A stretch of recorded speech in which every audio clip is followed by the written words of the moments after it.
Bonjour, je me nomme Mylène Desbiens et aujourd'hui j'aimerais vous parler de la fonction questionnaire dans Google Forms.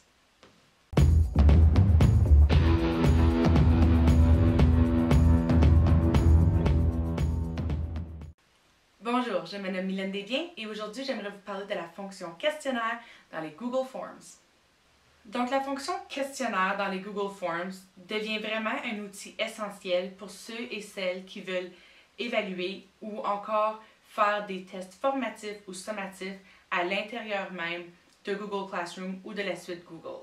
En ce moment, avec l'enseignement à distance, dans la situation du coronavirus, ça peut vraiment être un atout gagnant dans notre pratique d'enseignant. Ce que j'aimerais vous présenter aujourd'hui est comment transformer votre Google Forms en un questionnaire, comment attribuer une clé de correction à votre questionnaire afin que la correction se fasse automatiquement, et ensuite, la différence entre certaines questions et certaines des clés de réponse. Donc, sans plus tarder, allons-y. Donc, comme pour toutes les applications Google, afin de s'y rendre, on utilise nos 9 petits carrés ou nos 9 petits cercles et on choisit l'option Google Formulaire ou Google Forms, tout dépendant de la langue dans laquelle votre Chrome est installé. Une fois, donc, pour ceci, je vais vous montrer comment partir vraiment d'un document ou d'un formulaire vide afin d'élaborer votre propre document. Donc, choisissez un formulaire Google vide et la première chose que je vais faire, c'est je vais le transformer en questionnaire avant même de commencer une autre étape. Donc, je vais me rendre directement à Paramètres et je vais aller à l'option Questionnaire et Convertir en questionnaire. Comme vous pouvez voir en dessous, ça dit attribuer des points et autoriser la notation automatique. Quand on est enseignant, on sait que la correction peut prendre énormément de notre temps. Donc, surtout pour les petits travaux formatifs ou les questions à choix multiples, des choses comme ça, c'est vraiment génial parce que l'ordinateur s'occupe de tout faire ça pour nous. Donc, convertir en questionnaire. En dessous, j'ai quelques options qui s'offrent à moi pour des paramètres spécifiques au questionnaire. Donc, le premier, c'est le mode verrouillé sur les Chromebooks. Si jamais vous êtes en salle de classe et que vous comptez donner ce travail formatif ou ce travail même sommatif là, sur des Chromebooks, en imposant le mode verrouillé sur ces Chromebooks-là, les gens qui sont en train de remplir ce formulaire-là n'auront aucun accès à aucun autre site ou outil sur le Chromebook. Donc, ils seront, dans le fond, verrouillés à l'intérieur même de ce formulaire-là jusqu'à temps qu'ils l'ont remis. Donc, puisque moi, dans mon cas, c'est très rare que je me sers des Chromebooks parce que la majorité de mes apprenants utilisent des PC à l'école, c'est très rare que je vais l'activer. Ensuite, je peux communiquer la note immédiatement après chaque envoi ou plus tard après la révision manuelle. Voici ce que je vous suggère. Si votre formulaire va être entièrement composé de choix multiples, de menus déroulants, de sélections multiples, toutes ces choses-là, il n'y a pas de problème pour envoyer la note immédiatement après l'envoi. Ça va aller en autant que votre clé de correction est bien faite.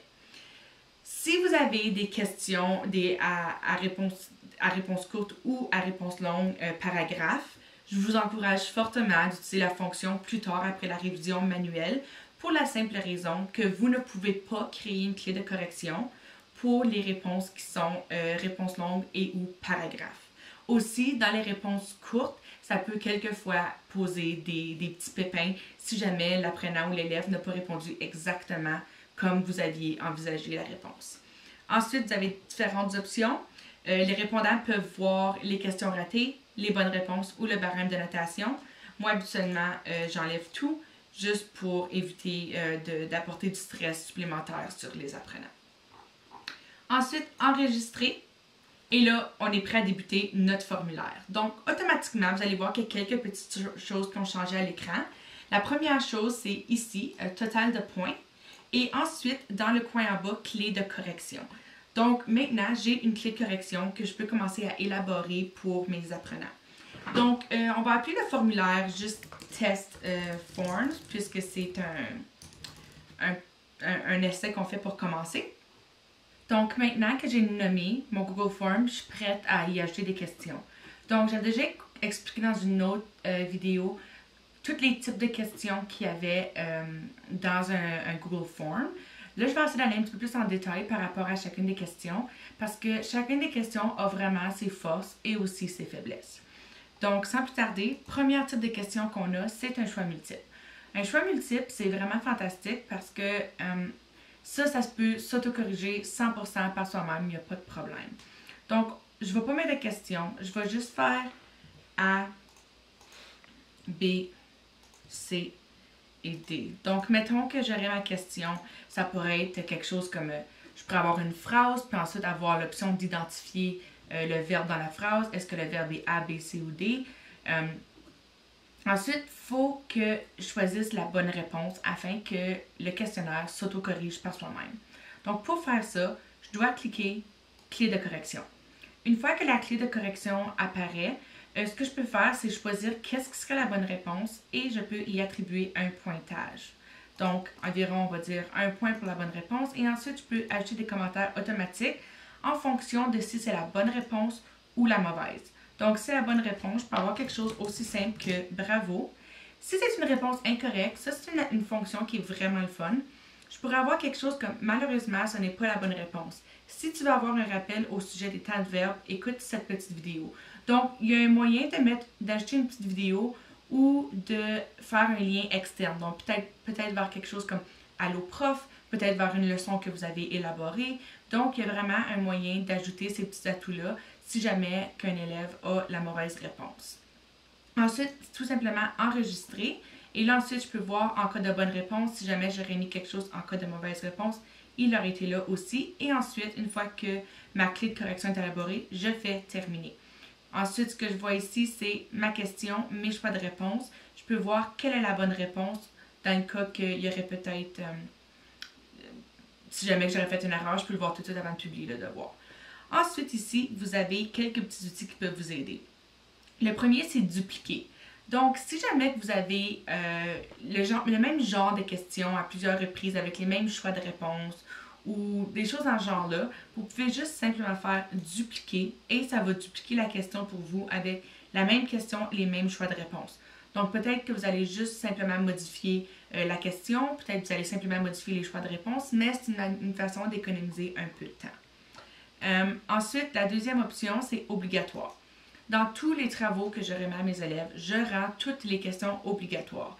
De un, ça les encourage à répondre à toutes les questions, même s'ils sont incertains de leur réponse. Et de deux, ça l'assure qu'ils ne remettent pas un travail ou qu'ils ne renvoient pas un form en ayant manqué possiblement certaines questions. Ça se pourrait qu'un apprenant soit en train de remplir un questionnaire, tout d'un coup, manque une question et cette question-là valait 10 points. De cette façon-là, l'apprenant ne peut pas envoyer ni passer à la prochaine section si cette question-là n'est pas ouverte.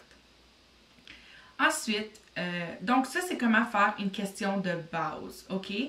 Là, je vais vous parler un peu des autres questions qui sont disponibles, des autres types de questions. Donc, on peut voir, il y a plusieurs types de questions disponibles. Réponse courte, paragraphe, choix multiple, case à cocher, liste déroulante, téléversement de fichiers. Donc, par exemple, on pourrait demander à un apprenant trouve une image d'un wombat en ligne et téléverse-la. Donc, l'apprenant devrait vraiment aller chercher l'image, la téléverser et là, on peut élaborer, on peut déterminer si la réponse est bonne ou pas. Ensuite, une échelle linéaire. Échelle linéaire, c'est dans le sens de, sur une échelle de 1 à 10, où te situes-tu? Sur une échelle de ça à ça, où te situes-tu? Ensuite, grille à choix multiples. Ça, un exemple que je peux vous partager, c'est que je me suis déjà servi d'une grille à choix multiples pour que les apprenants dans mon cours d'informatique identifient les parties de l'ordinateur. Donc, j'avais un diagramme de l'ordinateur avec numéro 1, 2, 3, 4, 5, identifiant les parties. Et ensuite, eux devaient dire, OK, bien l'écran, il y avait toutes les options, 1, 2, 3, 4, 5, devaient identifier quelle était la bonne réponse. Donc, ça fonctionne super bien pour ça. Ça fonctionne aussi super bien dans le cas des auto-évaluations des HH.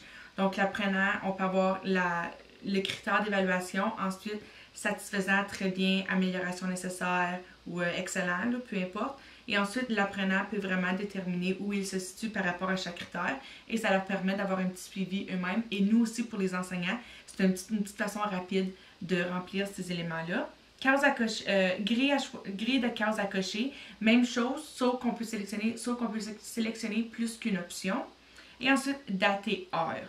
Donc ça peut être vraiment utile, comme j'avais déjà mentionné, dans les co-op. Donc jamais qu'on peut avoir des formulaires comme ça à remplir par les employeurs, donc ou encore les élèves qui participent, à quelle heure es-tu arrivé, à quelle heure es-tu quitté, quelle date était-ce, des choses comme ça. Donc, ça c'est pour la base. Si j'ai répondu à toutes les questions que vous aviez, vous pouvez arrêter de regarder ici. Si vous voulez aller un petit peu plus en profondeur, je vous invite à rester avec moi, puis je vais vous parler encore un peu plus en détail des questions qu'on peut élaborer. Donc, prochaine chose que je vais vous montrer, je vais dupliquer la question.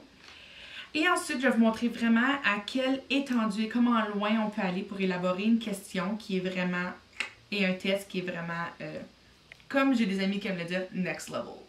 Donc, OK. Première chose que je peux faire, c'est, donc à droite ici, j'ai quelques autres petites options et c'est ça qu'on va explorer ensemble. Donc ici, je peux ajouter un titre et une description. Donc par exemple, si vous avez une partie de votre questionnaire qui est seulement grammaire, bien, vous pourriez l'appeler grammaire et ensuite dans la description avoir quelque chose comme tous les prochains exercices auront rapport avec le module 1 et 2 que nous avons vu en salle de classe. OK?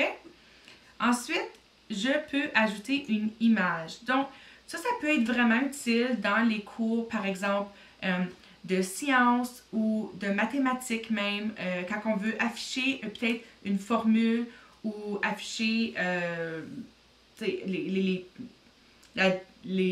parties d'une plante, et ensuite demander aux apprenants d'identifier les différentes parties. Donc, transférer une image, ou même quand on est en train de lire un roman, ou qu'on a écouté une télésérie, peut-être en salle de classe, avoir le visage du personnage et dire, OK, identifie qui est ce personnage.